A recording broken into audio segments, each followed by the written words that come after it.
Welcome to Fame Factor, the podcast where we dive deep into the journeys of extraordinary individuals who've shaped our world.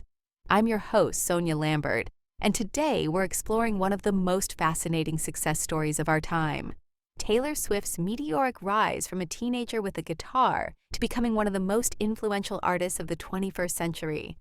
When you think about modern success stories, few are as captivating as Taylor's journey. But here's what's remarkable. Her story isn't just about talent meeting opportunity.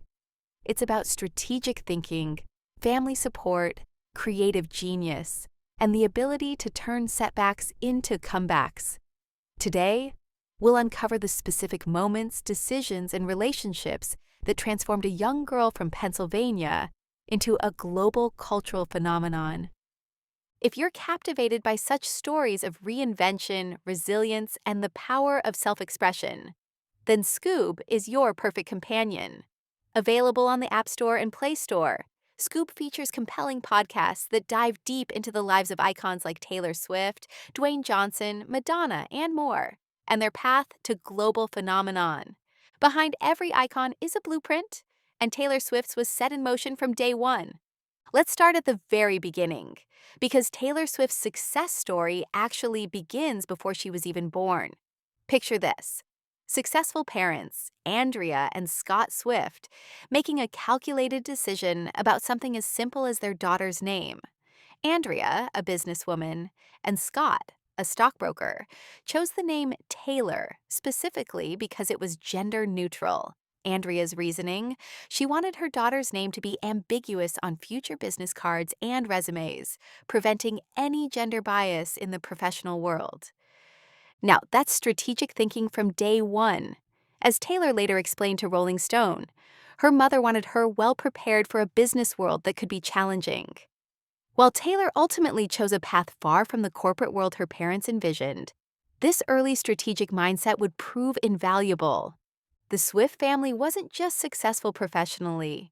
They created an environment that nurtured creativity. They lived on an expansive 11-acre Christmas tree farm in Wyoming, complete with numerous cats and 7 horses. This wasn't just a home. It was Taylor's sanctuary, a magical place that sparked her imagination and creativity. She rode horses competitively, surrounded by natural beauty that would later influence her artistic vision. When Taylor was 2, her younger brother Austin joined the family, and something remarkable happened. Andrea made the heartfelt decision to step back from her own career to devote her time and energy to raising Taylor and Austin. This wasn't just about having a stay-at-home mom. This created a close-knit family environment where dreams were supported and nurtured. The impact of this family dynamic cannot be overstated. Taylor's song "The Best Day" captures this perfectly. It's a loving tribute to a familial bond built on unwavering support. In interviews, Taylor has described her relationship with her mother as more than parent and child. Andrea is one of her best friends, someone who provides clear perspective when needed most. But here's where it gets really interesting from a business perspective. Scott Swift, whom Taylor affectionately calls a big teddy bear, brought something crucial to the table: sharp business acumen. He taught Taylor the importance of being in control of every facet of her professional journey. This wasn't just fatherly advice. This was strategic business mentoring that would prove essential as her career exploded. As Scott himself noted to the Tennessean, the bond between Taylor and Andrea was unique, not just as a mother-daughter relationship, but as a business partnership. This combination of Andrea's pragmatic wisdom and Scott's financial insight gave Taylor the tools to navigate both the challenges of the music industry and the broader world with confidence and sophistication. Now, let's talk about that pivotal moment when preparation met opportunity. Picture the scene: the legendary Bluebird Cafe, a small venue that's launched countless country music careers. It's here that Taylor Swift's life changed forever, but not in the way you might expect. In the audience that night sat Scott Borchetta, a seasoned executive from DreamWorks Records with 2 decades of music industry experience.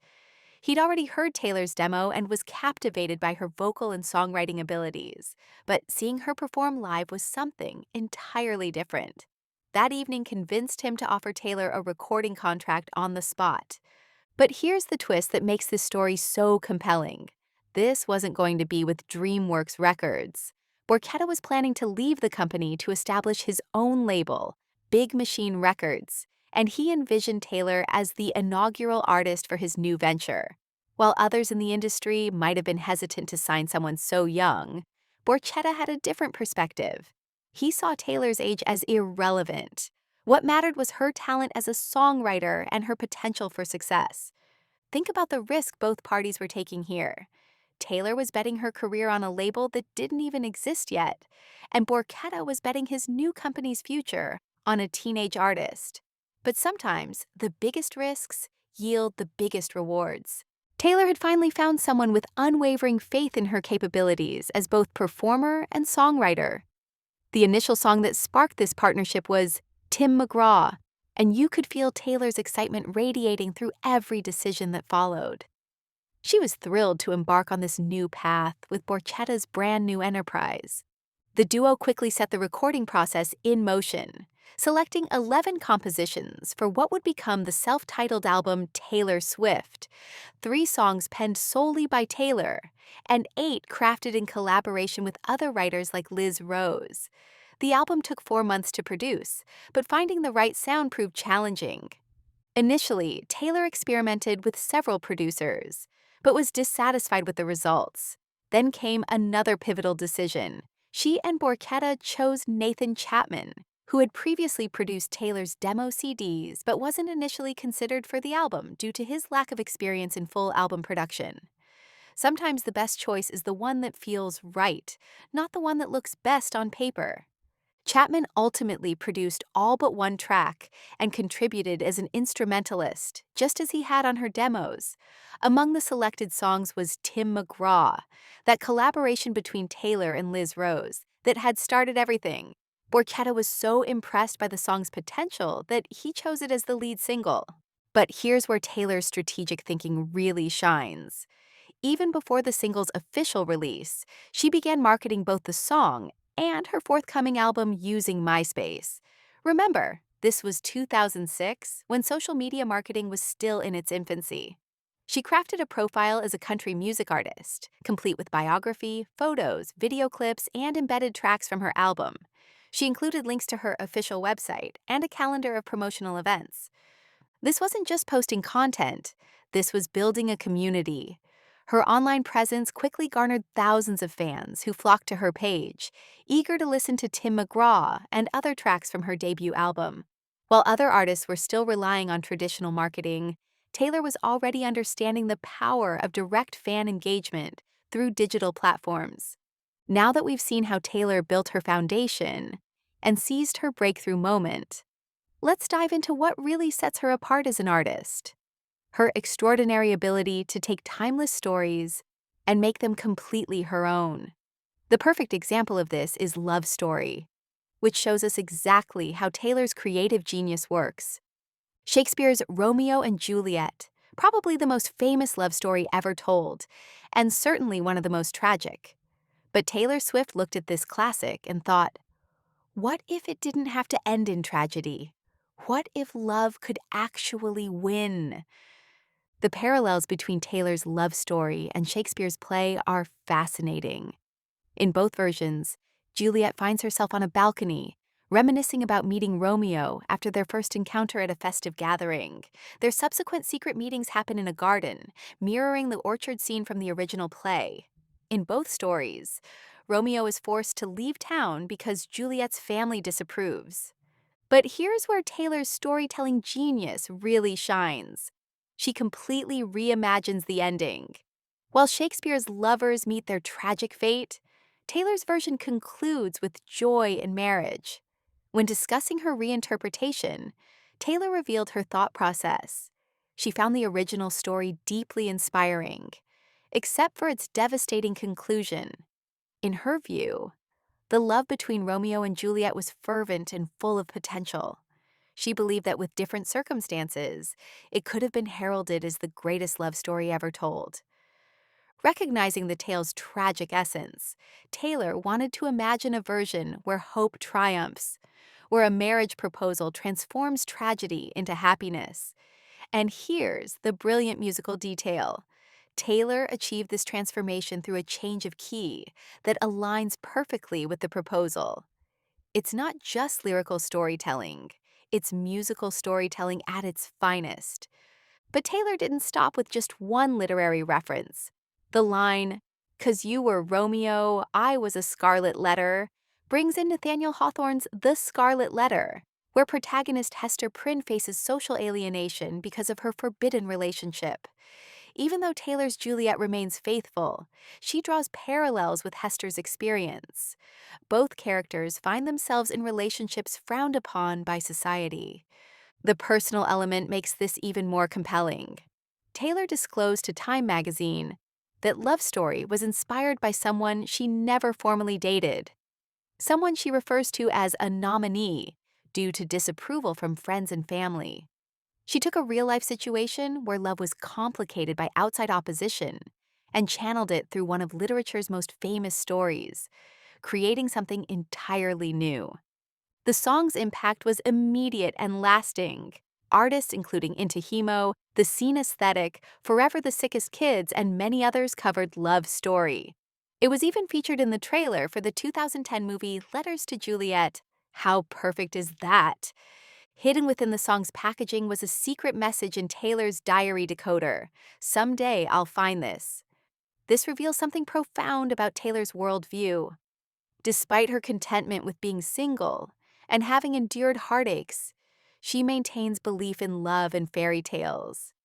But as she told 17 magazine, she approaches this belief intelligently. She embraces the dream of fairy tales and love, but not blindly. Her perspective on finding Prince Charming is refreshingly realistic. You must be prepared for human imperfections, for moments of moodiness, bad hair days, or unintentional insensitivity. The foundation of a fairy tale shouldn't rest solely on happily ever after, but rather on happy right now. This philosophy reveals something crucial about Taylor's approach to both art and life. She's a dreamer who's also a realist, someone who can imagine better endings while understanding the complexity of real relationships. By the time Taylor was preparing to release Red in 2012, she had evolved from a promising newcomer into a strategic marketing powerhouse. The promotional campaign for Red wasn't just about selling an album, it was about creating a cultural moment, and every single element was carefully orchestrated.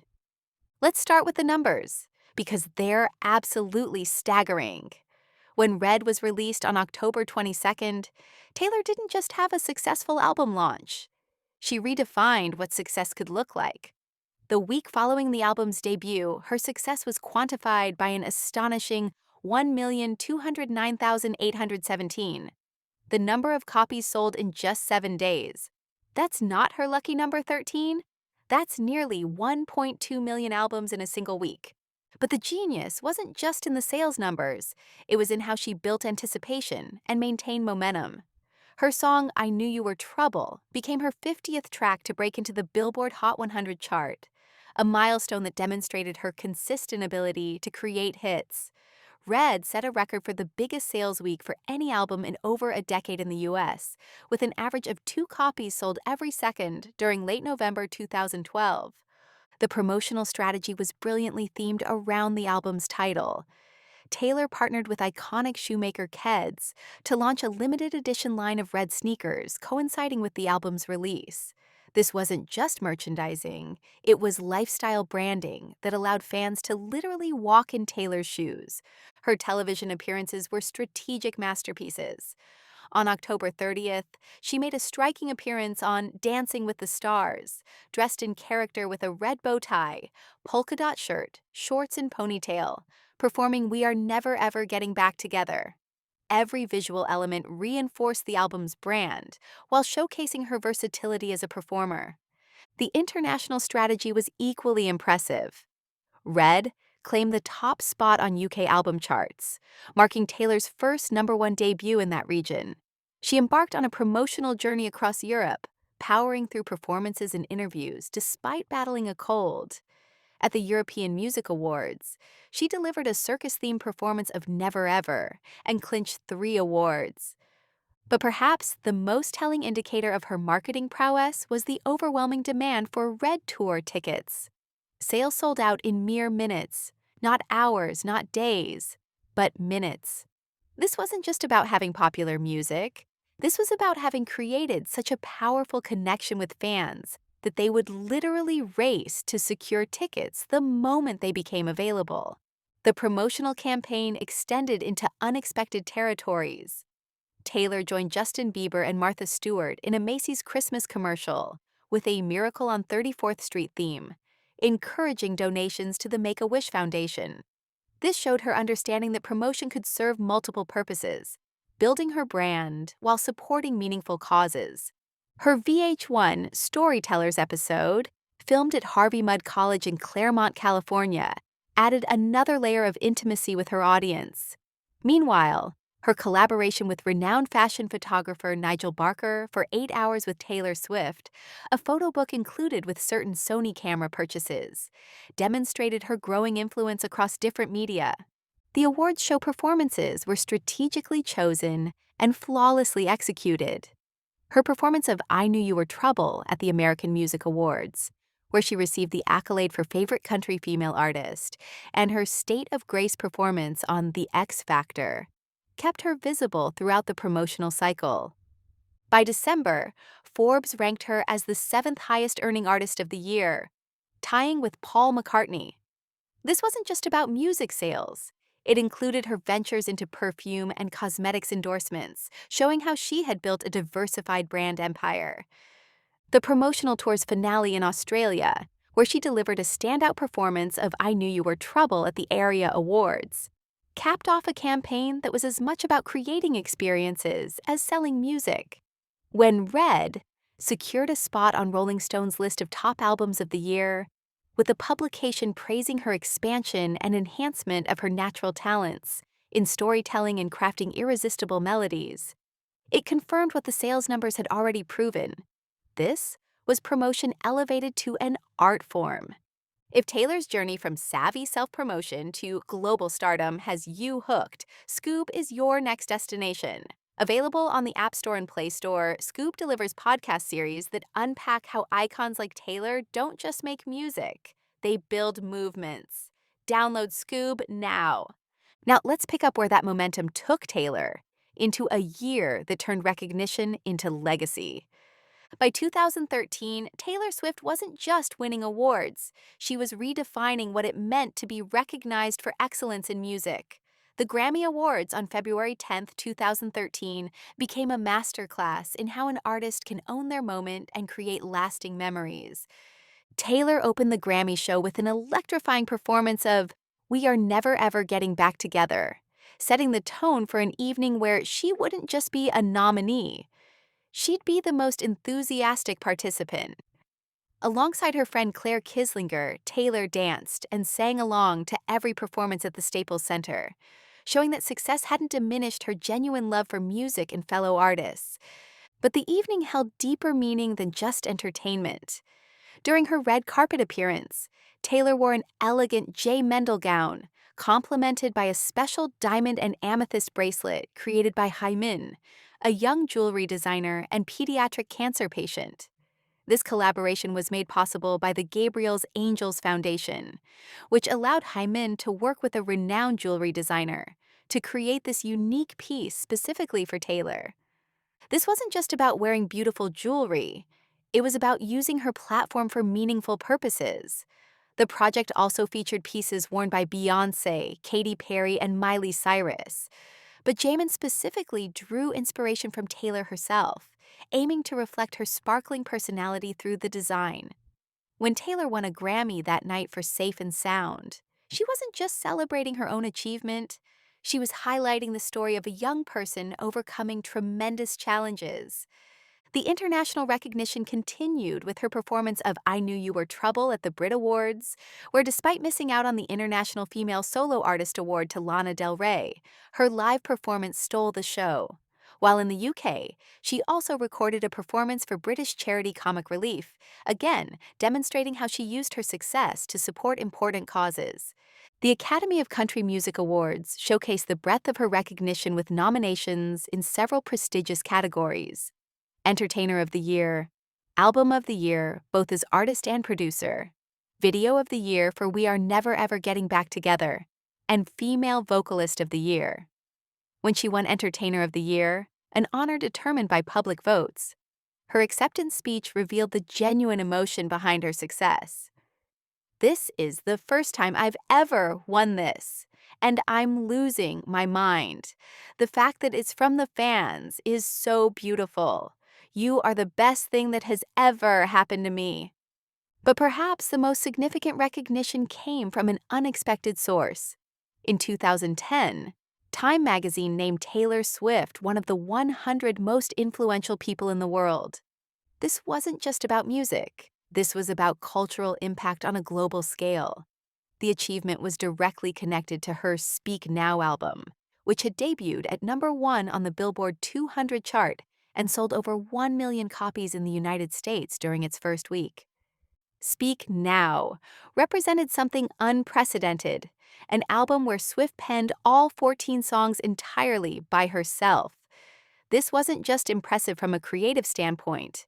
It was a statement about artistic control and vision. In November 2010, 11 songs from the album appeared simultaneously on the Billboard Hot 100 chart, setting a record for a female artist at the time. Critics recognized the artistic leap this represented. Chris Willman of The Hollywood Reporter described it as an immense leap in songwriting maturity, while Elisa Gardner of USA Today noted that the album captured the bittersweet transition into adulthood, articulated uniquely by those experiencing it. The album also earned Taylor 2 Grammy Awards for Mean, Best Country Solo Performance and Best Country Song. These weren't just trophies. They were validation of her evolution as both songwriter and artist. The Speak Now tour announcement in November 2010 promised something extraordinary: a global journey that would take Taylor to countries she had never performed in before, including South Korea, Japan, France, and Italy. In the United States, she would perform in major venues, including the renowned Cowboys Stadium in Dallas, Texas, solidifying her status as a global music sensation capable of filling the world's largest venues. Sometimes the most defining moments in a career come not from planned successes, but from how someone handles unexpected challenges. For Taylor Swift, that moment came on September 13, 2009, at the MTV Video Music Awards at Radio City Music Hall in New York City. Picture this: Taylor Swift, just 19 years old, had just made history as the first country artist to win the Best Female Video Award. It was arguably one of the pinnacle moments of her burgeoning career. She stood under the spotlight, surrounded by the adulation of her fans, preparing to deliver her acceptance speech.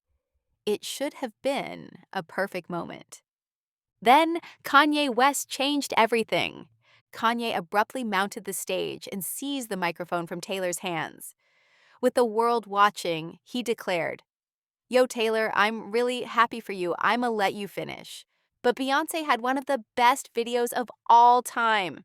He pointed toward Beyoncé, who was visibly taken aback, her surprise captured for millions to witness. Kanye continued his unsolicited praise for Beyoncé's video, insisting ardently, "One of the best videos of all time." As boos from the audience enveloped him, Kanye eventually returned the microphone to a bewildered Swift, who was left speechless and unable to complete her moment in the spotlight. Later, on ABC's The View, Taylor humorously described her internal monologue during the interruption: the initial jubilation, the dread of a potential public fall, and the eventual realization that she wouldn't get to thank her fans as planned. The immediate reaction was telling. The audience supported Swift with applause once Kanye exited the stage. Fellow artists showed their disapproval. Pink visibly shook her head, while rapper Wales' attempt to defend Kanye's right to speak his mind only prompted further booing. But here's where Taylor's character truly shone. In the press room afterward, she showed remarkable grace, maintaining that she harbored no resentment toward Kanye. However, it was Beyoncé who provided the evening's most memorable moment of class and rectitude. When Beyoncé received her own award later that evening, she did something extraordinary. She expressed empathy for Taylor, reminiscing about her own first MTV Award experience. I remember being 17 years old up for my first MTV Award with Destiny's Child, and it was one of the most exciting moments in my life. Then she graciously invited Swift back on stage to complete her speech. Taylor's return to the stage was met with enthusiastic applause, and she took the opportunity to thank her video's director, actors, and family. This act of generosity from Beyoncé not only reinforced her own status as a class act, but also allowed Swift to shine once more. The incident's ripple effects were profound and lasting. Rather than damaging Taylor's career, it arguably elevated her profile, turning her into an overnight crossover sensation. The moment humanized her in a way that purely positive coverage never could have. Here was a young woman handling an incredibly difficult situation with grace and dignity. Conversely, Kanye's image suffered significantly. Social media platforms erupted with denunciation. A leaked tape suggested Kanye remained unrepentant, with him lamenting that Taylor Swift couldn't win over Beyoncé and bemoaning the lack of recognition for his song Heartless during the awards. This event became a pivotal moment in pop culture, forever etched in music history. It marked significant turning points in the careers of all involved. For Taylor, it demonstrated that sometimes our biggest challenges become our greatest opportunities, not because the challenges themselves are good, but because how we respond to them reveals our true character. The incident taught the world something important about Taylor Swift. She could handle pressure, maintain her dignity under attack, and emerge stronger from adversity. These qualities would prove essential as her career continued to reach new heights and face new challenges. By the mid-2000s teens, Taylor Swift had transcended music to become something much larger, a cultural force whose influence extended far beyond the recording studio. Her evolution into a fashion icon and creator of spectacular live experiences represents one of the most interesting aspects of her success story. Taylor's seamless entry into fashion and style was a natural progression, given her innate understanding of visual storytelling. In a 2016 Vogue piece, Swift captured her philosophy perfectly. Going through different phases is one of my favorite things about fashion. I love how it can mark the passage of time.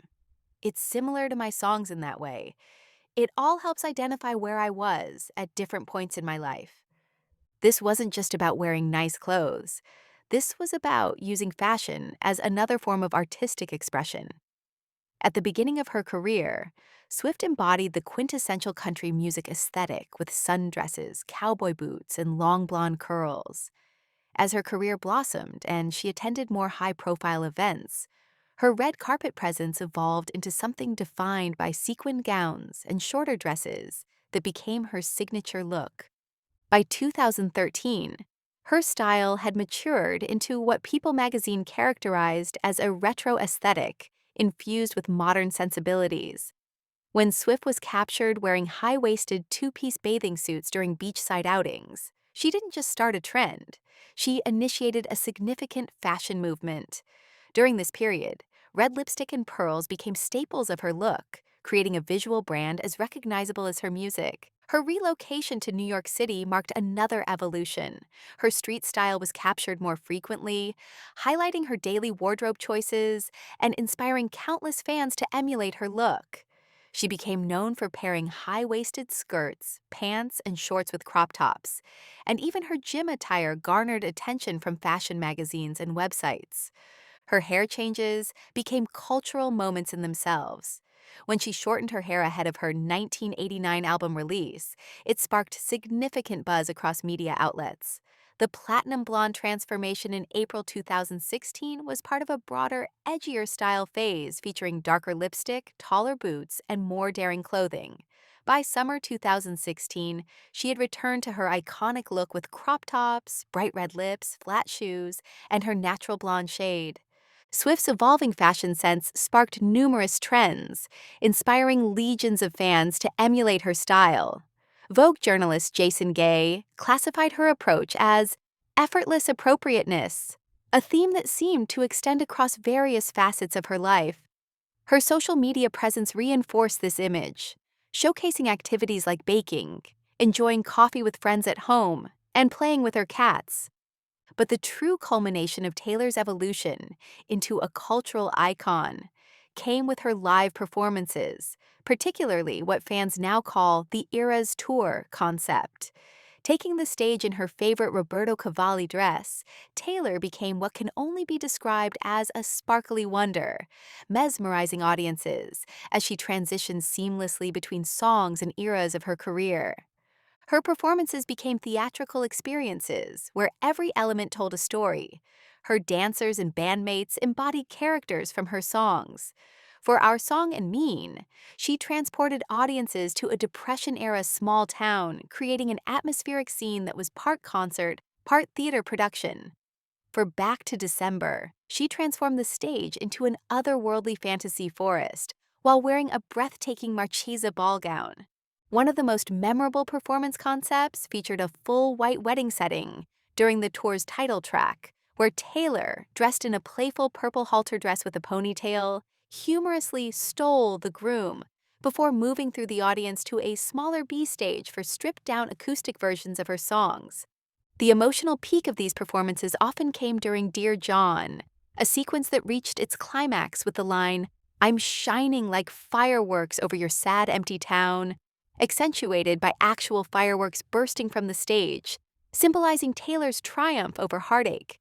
In interviews, Taylor described the physical and mental demands of these productions, comparing them to athletic marathons.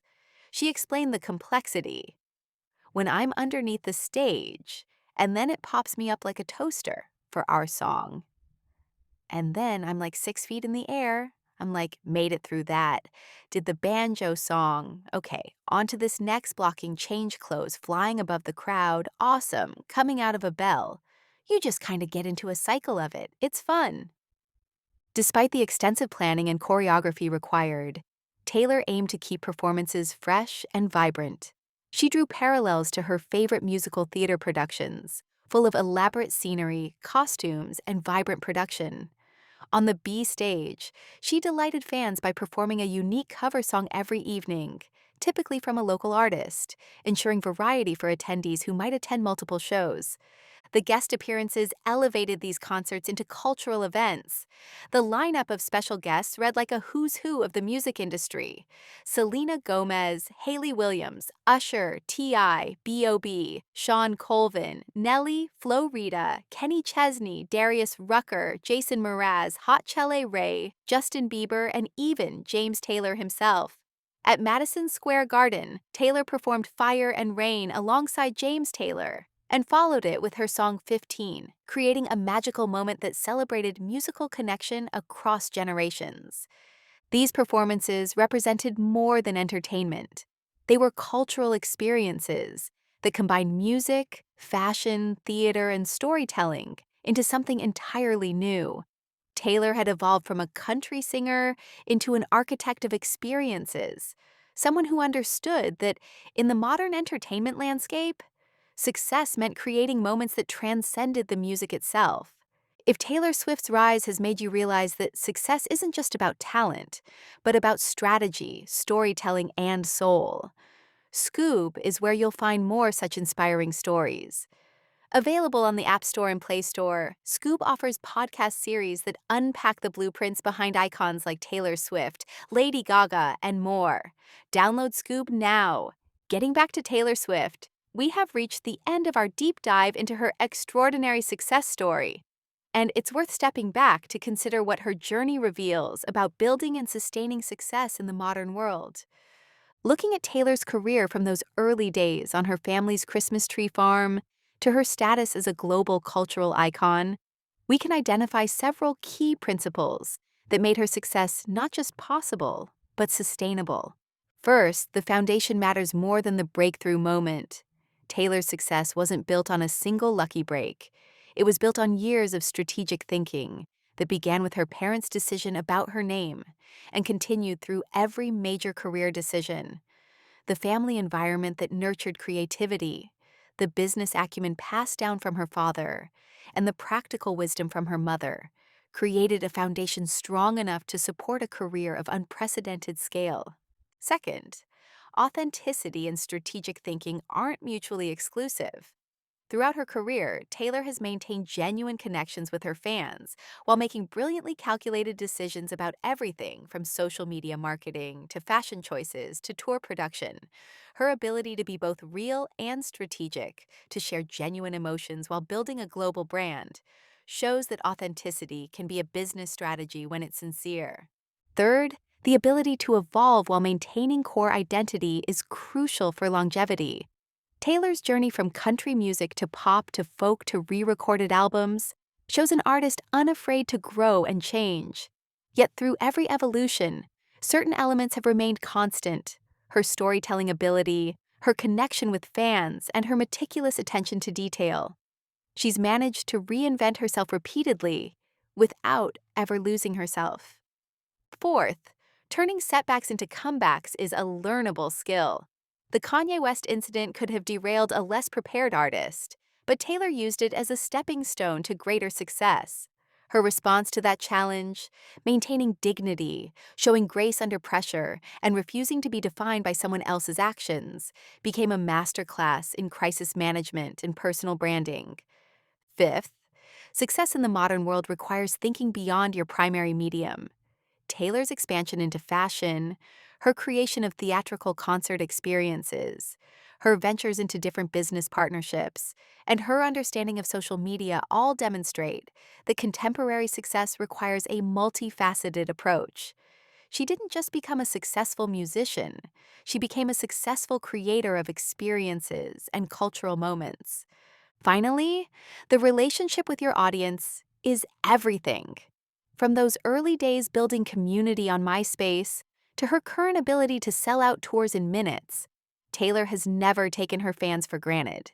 She's consistently found ways to make massive success feel personal, to make stadium shows feel intimate, and to make her journey feel like a shared experience rather than a solo achievement. Perhaps most importantly, Taylor Swift's story shows us that success isn't just about talent meeting opportunity.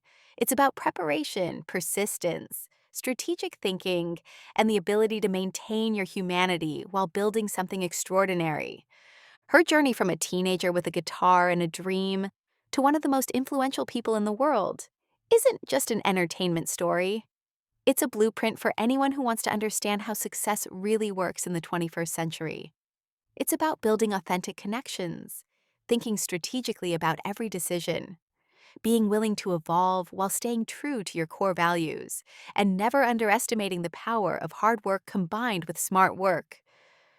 The Taylor Swift success story is still being written, but the chapters we've explored today show us something profound: that with the right foundation, strategic thinking, genuine talent, and unwavering commitment to your vision, it's possible to build something that transcends your original goals and becomes a cultural force that influences millions of people around the world. And that's a story worth celebrating, studying, and learning from, regardless of what field you're trying to conquer. Thank you for joining me for this deep dive into one of the most fascinating success stories of our time. Until next time, keep dreaming big and working smart.